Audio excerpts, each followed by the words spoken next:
आज के क्लास में हम लोग प्राकृतिक संख्याओं का माध्य पढ़ेंगे। इसके पहले वाले क्लास में हम लोग प्राकृतिक संख्याओं के बारे में पढ़ चुके हैं।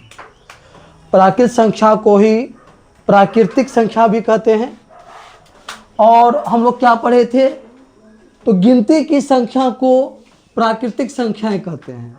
प्राकृतिक संख्याएं क्या है, तो गिनती की संख्या को क्या कहते हैं, प्राकृतिक संख्याएं कहते हैं। जैसे 1 2 3 4 5 6 7 8 9 10 ना, और ये कहाँ तक चलेगी, अनंत तक। ठीक है, तो गिनती की संख्या को हम लोग क्या कहते हैं, प्राकृतिक संख्या कहते हैं। और ये देखो, ये आरंभ कहाँ से हुई है, तो ये आरंभ 1 से हुई। तो हम कह सकते हैं कि प्राकृतिक संख्या 1 से आरंभ होती है और ये अनंत तक चलती है। और यह एक धनात्मक संख्या है। ये क्या है, एक धनात्मक संख्या है। अगर हम इसका माध्य निकालें तो इसमें क्वेश्चन किस तरह से पूछा जाता है एग्जाम में, तो क्वेश्चन इस तरह से पूछा जाएगा कि प्रथम 5 प्राकृतिक संख्याओं का माध्य क्या है। तो सबसे पहले तो हम लोग इसमें ये जानते हैं कि अगर हम को ये बोला जाए कि प्रथम 5 प्राकृतिक संख्या कौन सी है, तो 1 2 3 4 5, यही ना 5 प्राकृतिक संख्याएं हैं, प्रथम 5 प्राकृतिक संख्याएं। तो आखिर इसका माध्य निकालेंगे कैसे, इसका माध्य कैसे निकाला जाए। ठीक है, तो इसमें क्या करेंगे, जो संख्या बीच में है, जो संख्या बीच में है वही इसका क्या है, माध्य है। तो इसमें कौन संख्या बीच में है, 3 बीच में है, तो 3 ही इसका क्या है, 3 ही इसका माध्य है। ठीक है, 3 ही इसका क्या है, माध्य है। ठीक है, अब अगर हम क्वेश्चन 2 देखें, इसको मिटा लेते हैं पहले, उसके बाद कुछ क्वेश्चन को और देखेंगे हम लोग।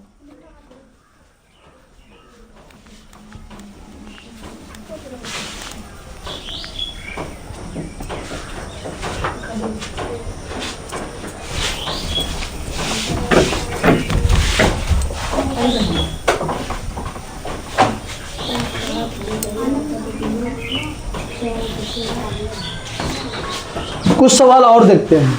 जैसे हम लोग अब देखते हैं क्वेश्चन नंबर 2। अगर हमसे पूछा जाए कि प्रथम 3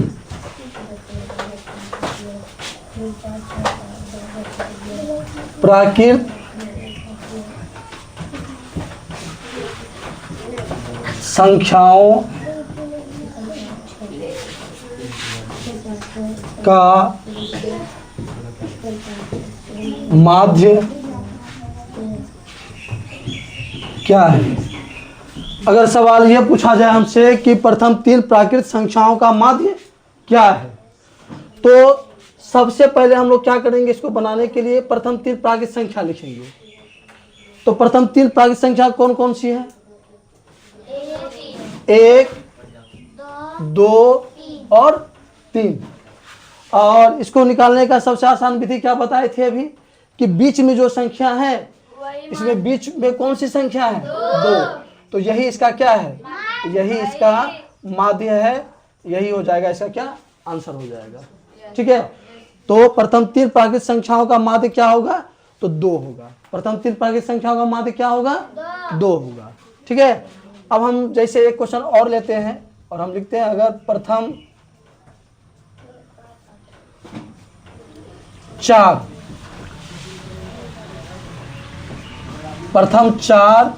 प्राकृतिक संख्याओं का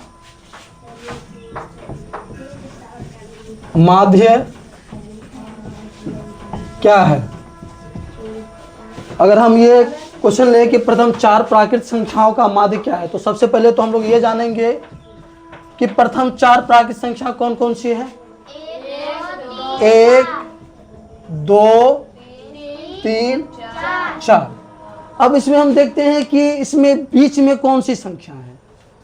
अगर हम इधर से 1 को हटा दें, इधर से 4 को हटा दें, और इधर से 2 को भी हटा दें, इधर से 3 को हटा दें, तो क्या इसके बीच में कौन सी संख्या है, 2 और 3 के बीच में। इसमें बीच में कोई भी संख्या नहीं आ रही है, लेकिन हम लोग जान रहे हैं कि 2 और 3 के बीच में ठीक है।